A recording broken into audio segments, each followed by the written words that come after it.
बहुत स्वागत है आपका। आप देख रहे हैं मुद्दा, मैं हूं आपके साथ नेहा दुबे। आम आदमी पार्टी अपने एजुकेशन मॉडल को देश का सबसे अच्छा मॉडल बता रही है। आम आदमी पार्टी जहां एक तरफ दिल्ली के बदलते सरकारी स्कूल और बेहतरीन शिक्षा मॉडल की मिसाल राजधानी सहित अलग अलग प्रदेशों में रखती हुई नजर आ रही है, तो वहीं चुनावों में आप इसी आधार पर वोट भी मांग रही है। अमेरिकी अखबार न्यूयॉर्क टाइम्स में दिल्ली के स्कूलों की तारीफ में रिपोर्ट भी छप चुकी है। आपको बता दें कि इस पर सियासी विवाद भी खूब हुआ। अब आम आदमी पार्टी फिनलैंड की तरह दिल्ली की शिक्षा मॉडल को दुनिया में सबसे बेहतरीन बनाने का दावा कर रही है। इसके लिए आम आदमी पार्टी शिक्षकों के फिनलैंड भेजने भी चाहती है, उनको भेजना चाह रही है। और ऐसे में आपको बता दें कि शिक्षकों को ट्रेनिंग के लिए फिनलैंड भेजने के मामले को लेकर दिल्ली के लेफ्टिनेंट गवर्नर और सीएम आमने सामने आ चुके हैं। वहीं दिल्ली के बाद अब पंजाब के गवर्नर और सीएम आमने सामने आ गए हैं। पंजाब की भगवंत मान सरकार ने दिल्ली सरकार की तर्ज पर पंजाब के शिक्षकों को सिंगापुर में ट्रेनिंग के लिए भेजा है। ये शिक्षक अब ट्रेनिंग लेकर वापस आ गए हैं, लेकिन विवाद थमने के बजाय अब और ज्यादा बढ़ गया है। पंजाब के गवर्नर बनवारी लाल पुरोहित और सीएम भगवंत मान बहुत ही सख्त लहजे में चिट्ठी लिखकर इस बारे में सवाल पूछे हैं। और ऐसे में उन्होंने चिट्ठी लिखकर सीएम मान से कहा है कि इन सवालों का 15 दिन में जवाब नहीं मिला तो वह लीगल एक्शन लेने के लिए, कानूनी सलाह लेने के लिए बाध्य होंगे। बनवारी लाल पुरोहित ने कहा है कि हाल ही में पंजाब सरकार ने जो प्रदेश के विभिन्न स्कूलों के प्रिंसिपल्स को ट्रेनिंग के लिए सिंगापुर भेजा था, उनके चयन के लिए सरकार ने कौन सा क्राइटेरिया अपनाया है? क्या अखबारों में कोई विज्ञापन दिया गया? इसके जवाब में सीएम भगवंत मान ने भी तल्ख लहजे में उत्तर दिया है। भगवंत मान ने कहा कि सम्माननीय राज्यपाल साहब, आपकी चिट्ठी मीडिया के जरिए मिली है। जितने भी विषय चिट्ठी में लिखे गए हैं वे सभी राज्य के विषय हैं। मैं और मेरी सरकार संविधान के अनुसार 3 करोड़ पंजाबियों के प्रति जवाबदेह हैं, न कि केंद्र सरकार द्वारा नियुक्त किए गए किसी राज्यपाल के प्रति। इसे ही मेरा जवाब समझें। यानी दिल्ली और पंजाब दोनों ही जगह पर शिक्षा मॉडल को लेकर घमासान जारी है। आम आदमी पार्टी जहां अपनी शिक्षा मॉडल को सबसे ज्यादा बेहतरीन बता रही है, तो वहीं बीजेपी दिल्ली सरकार के शिक्षा मॉडल पर सवाल खड़े कर रही है। बीजेपी का आरोप है कि आम आदमी पार्टी की सरकार दिल्ली के शिक्षा विभाग को ध्वस्त करने में लगी हुई है। बीजेपी शिक्षा विभाग में कई पदों पर भर्ती न होने और कर्मचारियों का वेतन न मिलने का भी बड़ा आरोप लगा रही है। बीजेपी का कहना है कि आम आदमी पार्टी केवल प्रचार प्रसार के माध्यम से लोगों को भ्रमित करने का काम कर रही है। वास्तविकता तो ये है कि विभागों में व्यवस्थाएं दिन प्रतिदिन बिगड़ती जा रही है। अब तक केजरीवाल सरकार 1079 शिक्षकों को विभिन्न देशों में भेज चुकी है। इनमें से 59 शिक्षक फिनलैंड भी जा चुके हैं, जहां जाने से रोकने का आरोप एलजी पर लग चुका है। मजेदार बात यह है कि 420 टीचर कैम्ब्रिज और 600 शिक्षक सिंगापुर ट्रेनिंग और एक्सपोजर के लिए भी गए हैं। तब तक तो एलजी द्वारा शिक्षा में बाधा वाली शिकायत नहीं हुई। सवाल यह है कि इससे पूर्व जो 1079 शिक्षक विदेश यात्राओं पर गए हैं, वो क्या लेफ्टिनेंट गवर्नर की मर्जी के बगैर गए थे? ऐसे में सवाल तो ये भी है कि क्या आम आदमी पार्टी वास्तव में शिक्षा को लेकर गंभीर है, या फिर इसे महज एक चुनावी स्टंट कहा जा सकता है? आखिर आपका शिक्षा मॉडल कितना सफल है?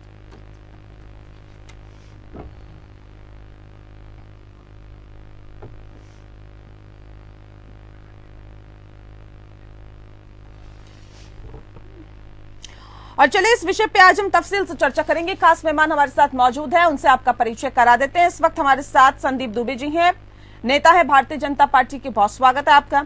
मुन्ना खान जी हमारे साथ जुड़ गए हैं, नेता है कांग्रेस के, बहुत स्वागत है आपका। नितेश चौरसिया जी हमारे साथ है, प्रवक्ता है आम आदमी पार्टी के, आपका स्वागत है।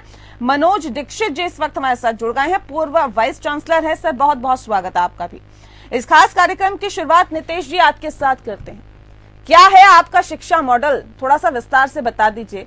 और फिनलैंड भेज देंगे या फिर तमाम और देशों में भेज देंगे, उससे शिक्षा मॉडल में ऐसा कौन सा बड़ा बदलाव आ जाएगा? क्या सिखाएंगे शिक्षक?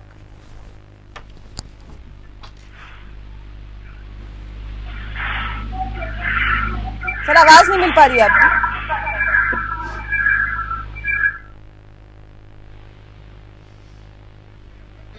सर म्यूट कर रखा है आपने, आप अनम्यूट करिए प्लीज। सबसे पहले तो आपको नमस्कार, आपके पैनलिस्टों को नमस्कार और साथ साथ दर्शकों को भी मेरा नमस्कार जी। देखिए, फिनलैंड भेजना या शिक्षा में जो भी क्रांतिकारी बदलाव, आप इसके अनेकों उदाहरण है। फिनलैंड ऐसा माना जाता है कि विश्व का सबसे अच्छा और बेहतरीन शिक्षा का मॉडल फिनलैंड के पास है, जिसको लगातार सीखने की जो परंपरा है हमारी आम आदमी पार्टी की सरकार दिल्ली में भी करती आई है, पंजाब में भी कर रही है, ठीक है। और अगर जनता ने चाहा तो अन्य राज्यों में जाएंगे, वहां भी करेंगे। देखिए, हमारी बेसिक हमारा बिल्कुल सोच शिक्षा स्वास्थ्य को लेके बिल्कुल स्ट्रिक्ट है, सटीक है। जो बेहतर हो सकता है, जो बेस्ट हो सकता है, हम उसके तहत तक जाएंगे, उसको अडॉप्ट करेंगे और उसको लागू करेंगे। ठीक, अच्छी बात है। लेकिन देखिए सर, सवाल ये भी उठ रहे हैं कि वाकई क्या आम आदमी पार्टी की सरकार शिक्षा व्यवस्था को बेहतर करने के लिए गंभीर है, या फिर सिर्फ और सिर्फ एक चुनावी स्टंट कहा जा सकता है? नहीं, ये आप कैसे तय कर सकती हैं कि क्या? मैं पूछ रही हूँ सर, सवाल पूछ रही हूँ, मैं तय नहीं कर रही हूँ, मैं तो आपसे सवाल पूछ रही हूँ। देश को गर्व होना चाहिए कि दिल्ली के शिक्षा मॉडल को देखने के लिए अमेरिका के राष्ट्रपति की पत्नी स्पेशली शिक्षा को देखने आती है, हैप्पीनेस क्लासेस को देखने आती है। ये गर्व की बात नहीं है क्या देश के लिए? क्या ये खाली एक एमसीडी के स्कूल तो देखने नहीं गई कभी, भाजपा शासित राज्यों में कभी देखने नहीं गई, कांग्रेस शासित देश में कोई विदेश से आया और देखने नहीं गया। मैं तो सिर्फ एक नाम ले रहा हूँ, ऐसे तमाम उदाहरण है। ऑस्ट्रेलिया के एम्बेसडर, तमाम अन्य देशों के एम्बेसडर, क्या ये सब उदाहरण के पात्र नहीं है? हम राजनीति कर रहे हैं या ये किस आधार पे कर रहे हैं, समय बताएगा, लेकिन क्या ये उदाहरण तय नहीं होते? और राजनीति असल मायने में देखिए, पंजाब में भी क्या हुआ, स्पष्ट तौर से चीफ मिनिस्टर भगवंत मान साहब ने बताया कि हम पंजाब की जनता के लिए जवाबदेही हैं। हमारे चुनाव से पहले ये स्पष्ट थे कि भाई हमारा शिक्षा स्वास्थ्य का जो मॉडल है दिल्ली में जैसे चलता है, हम उसको यहाँ भी लागू करेंगे। जनता ने हम उस पर मोहर लगाए, हम उस पर काम कर रहे हैं। अब एक गवर्नर साहब होते हैं कि भैया फिनलैंड को भेजेंगे। इससे पहले आपने बताया कि लगभग 1000 से अधिक शिक्षकों को हमने भेजा विदेश के टूर पे। दिल्ली में देखिए, इससे पहले एलजी ने 7 साल 8 साल लगातार भेज रहे हैं। किसी भी ग्राउंड पे क्या दिख रहा है वो मैटर करता है ना सर। संदीप जी, क्यों भारतीय जनता पार्टी को ये लगता है? ठीक है, मैं लौटती हूँ सर, मैं समझ गई आपकी बात। मुझे लगता है जनता भी समझ गई आप क्या कहना चाहते हैं, और संदीप दुबे जी भी मुस्कुरा भी रहे हैं। संदीप जी, सवाल इस बात को लेकर है कि भारतीय जनता पार्टी को क्यों ऐसा लगता है कि मौजूदा सरकार लोगों को भ्रमित करने का काम कर रही है? वास्तविकता यह है कि विभागों में व्यवस्था दिन प्रतिदिन खराब होती जा रही है। आप लोगों को क्यों ऐसा लगता है? तो कह रहे हैं हम तो बेहतरी की तरफ कदम बढ़ा रहे हैं, और इसका प्रत्यक्ष को प्रमाण की जरूरत नहीं होती। लगातार जीत रहे हैं वो दिल्ली में, कुछ अच्छा काम किया होगा तभी तो जीत रहे हैं। नेहा जी, मैं एक बात कहूंगा, और मैं कभी भी आम आदमी पार्टी के साथियों की कभी बुराई नहीं करता, क्योंकि इनका प्रेजेंटेशन है वो सबसे अलग है, सबको उससे अलग करता है। मैं सिर्फ इतना कहूंगा कि आम आदमी पार्टी का ये जो मॉडल है वो विज्ञापनों का प्रोपेगेंडा है, इसके अलावा और कुछ नहीं। आप देखिए, किसी भी व्यवस्था को, वो चाहे शिक्षा हो या स्वास्थ्य, मेरे साथी बोल रहे थे, क्या विज्ञापनों के जरिए उसका प्रचार प्रसार किया जाए तो क्या वो व्यवस्था ठीक हो जाएगी?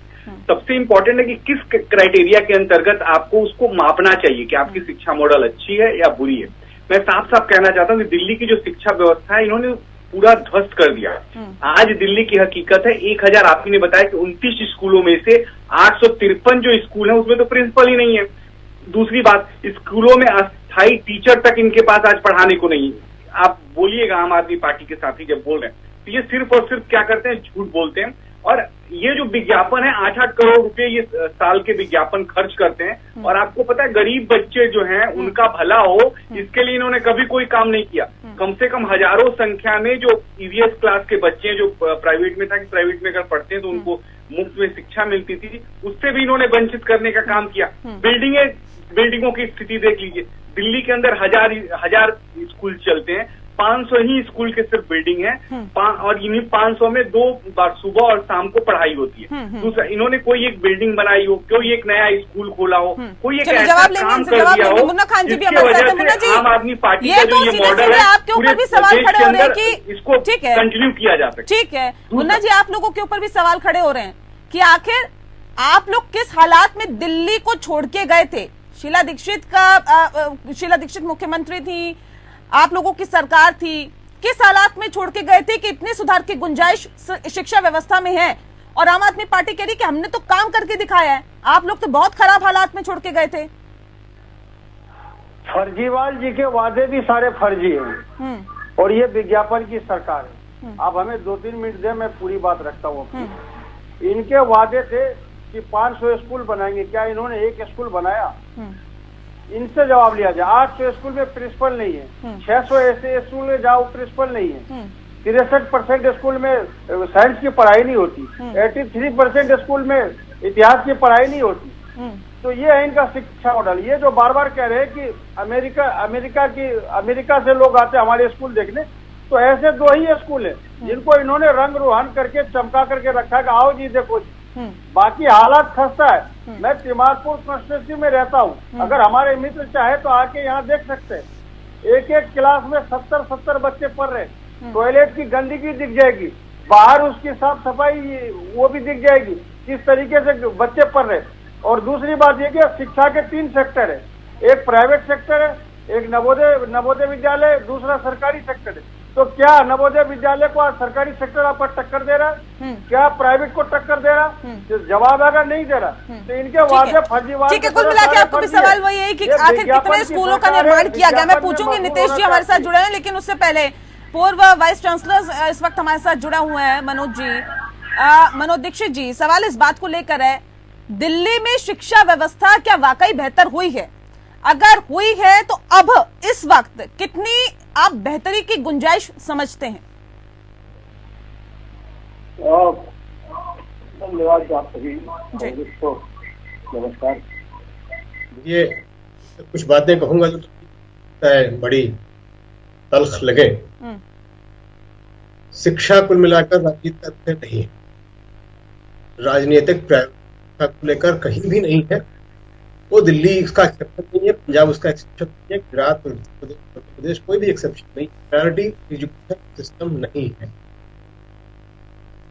अब आप दिल्ली की बात करते हैं तो दिल्ली का ऐसा डेटा नहीं है उसे स्टैंड अपार्ट कर कि वो अनोखा है, सबसे बढ़िया है, पूरे देश में अच्छा है। ऐसा कोई भी डेटा के सामने सजेस्ट नहीं करेगा कि दिल्ली की एजुकेशन सिस्टम किसी भी अन्य education including that of southern states, Maharashtra है, गुजरात है और इवन मध्य प्रदेश से बेहतर नहीं है। भी नहीं है कि वो बेहतर हो। हाँ, उसका प्रेजेंटेशन बेहतर हुआ है। दिल्ली में क्या किया है एक अंदाजा लगाना चाहता हूँ। दूसरी बात, दिल्ली में जो किया है ये है कि जो स्कूल्स के अंदर इंफ्रास्ट्रक्चर किया है, जो एग्जिस्टिंग स्कूल तो बिल्कुल कह रहे हैं नहीं बता, लेकिन जो स्कूल्स थे उनके इंफ्रास्ट्रक्चर को बेहतर किया। बेहतर करने से उनका एक एनवायरमेंट बेहतर लगने लगा, दिखने लगा। बच्चों को जो वहाँ ऑलरेडी थे उन्हें शायद पढ़ने के एक बेहतर एनवायरमेंट दिखने लगा, ऐसा विकास हो सकता है। इसके अलावा तो बहुत चीज चमत्कारिक की गई हो ऐसा नहीं। दूसरा जो मैं कहता हूँ, फिनलैंड वाली जो बात आ रही है वो बड़ी अजीब है, बहुत ही अजीब है। फिनलैंड काम करने में भारत जुड़ा हुआ हूँ, मैं भी हूँ, उत्तर प्रदेश की टास्क फोर्स से जुड़ा हुआ हूँ और इस पर अध्ययन चल रहा है, मार्केटिंग चल रहा है। फिनलैंड ये क्या कहते हैं, ये एक बड़ा चित्र विषय है मेरे लिए, क्योंकि फिनिश मॉडल को समझ कर आवे कि फिनिश और हमारे मॉडल में आधारभूत अंतर है। तो इतने बड़े अंतर है, 180 डिग्री के अंतर है। उससे पढ़कर, उससे समझकर जो हमारे शिक्षक लौट के आए होंगे पहले से अधिक फ्रस्ट्रेटेड, क्योंकि वो यहाँ आते ही नहीं है। जो सीबीएसई आईसीएसई चला रहे हैं वो चेन सिस्टम है, वो सरकार द्वारा रद्द किया जा रहा इनफोर्स करिकुलम का सिस्टम है, जहां पर बच्चे को, अध्यापक को, प्रिंसिपल को, वाइस प्रिंसिपल को क्यों उठाई नहीं। और फिनलैंड में क्लासरूम्स खत्म है, ओपन सिस्टम है। आपको आश्चर्य होगा ये जानकर भी, बच्चा स्कूल पहली बार 7 वर्ष से पहले नहीं जा सकता।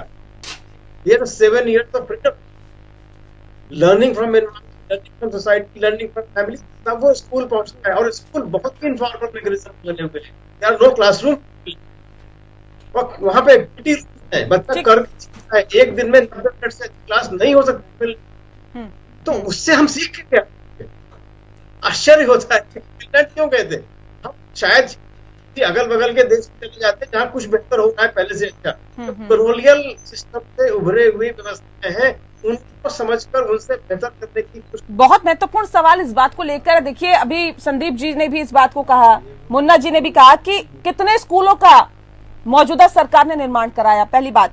और दूसरी बात, जिस बात का जिक्र अभी मनोज जी कर रहे थे कि आखिर ऐसे कौन से आंकड़े हैं जिसके आधार पर दिल्ली की सरकार ये दम भरती है कि देखिए हमने तो स्कूलों को बहुत बेहतर कर दिया, हमारा दिल्ली मॉडल या हमारी शिक्षा व्यवस्था का मॉडल। और फिनलैंड भेजने के बाद कौन से ऐसे परिवर्तन की आप उम्मीद कर रहे हैं, जिस बात का जिक्र अभी मनोज जी भी कर रहे थे, कह रहे बहुत ज्यादा परिवर्तन आने वाला ऐसा है नहीं। नहीं, तो मुझे नहीं लगता कि हमें भाई देखिए किसी को फिनलैंड भेजने के बाद, या मैं अब आपसे ये कहूँ कि लोग हार्वर्ड यूनिवर्सिटी क्यों जाते हैं। हमारी कई केंद्र सरकार की एजेंसियां जाती हैं, एक्सपर्ट कमेटी जाती हैं, स्टडी करती हैं, रिसर्च करती हैं, आती हैं। अब मैं अभी भाजपा के हमारे बड़े भाई प्रवक्ता हैं, उनकी मैं बात सुन रहा था। तमाम स्कूल में प्रिंसिपल नहीं है, एक डाटा बता रहे थे, परमानेंट टीचर नहीं है। देखिए ये ना चाहते हुए अपनी पोल खोल दिए। मैं बताना चाहता हूँ कि सर्विसेज के लिए बार बार हमने रिक्वेस्ट करी है, एलजी साहब इसकी वैकेंसी नहीं दे रहे, और सर्विसेज चूंकि एलजी साहब के पास है और हम बार बार चाह रहे हैं कि ये इस चीज पे चर्चा करें। प्रिंसिपल हमें नहीं दे रहे, फिर भी हम बिना प्रिंसिपल के देखिए कितना बेहतरीन रिजल्ट दे रहे हैं। ये टीचर रख के हम इतना बेहतर रिजल्ट दे रहे हैं। रिजल्ट कैसे बेहतर दे रहे हैं मैं आपको बताता हूँ।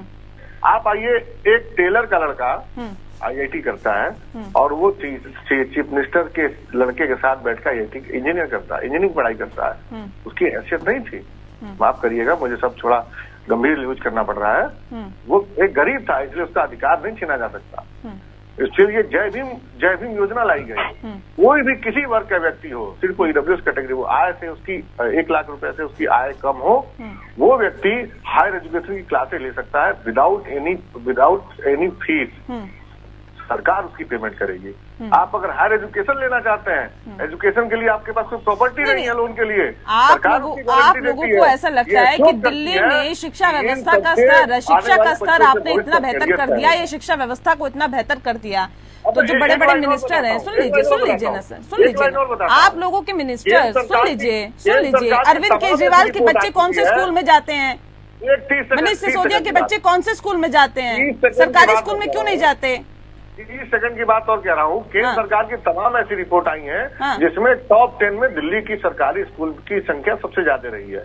अब किस आंकड़े की बात कर रही हैं मनोज जी? देखिए डिनाई कर रहे हैं मनोज जी। केंद्र सरकार हमारे अधीन तो नहीं है, क्यों नहीं यूपी क्या जाती है, क्यों नहीं महाराष्ट्र क्या जाती है, क्यों नहीं छत्तीसगढ़? सुन लेते मनोज जी को, सुन लेते हैं मनोज जी। जनरल रिपोर्ट की कोई बात नहीं बताइए, स्पेसिफिक रिपोर्ट बताइए कि कौन सा ऑथेंटिक डेटा है जिसके आधार पर आप ये कह रहे हैं कि दिल्ली के बच्चे और प्रदेशों के बच्चों से बेहतर कर रहे हैं। जनरल बात करने से कोई फायदा नहीं, मेरे पास सभी का डेटा रहता है। हम डेटा के आधार पे कह सकते हैं कि मैथमेटिक्स में दिल्ली के बच्चे नंबर 4, 5 से 6 पे जा रहे हैं। कौन सा आंकड़ा है आपके पास? आंकड़े के आधार पे बताइए ना। डेटा उठाकर देखिए, आपके सामने डेटा होगा, आप उसको डिसाइड कर सकते हैं, लेकिन आपके पास कोई डेटा है ऑथेंटिक डेटा जिसको आपने कलेक्ट किया हो डिपार्टमेंट का। अभी मुन्ना जी भी कह रहे थे, दो रंगे पुते 2 स्कूल बना दिखा देते हैं जो भी बाहर से आता है और बताते हैं जी देखिए हमारा तो शिक्षा मॉडल बहुत अच्छा है।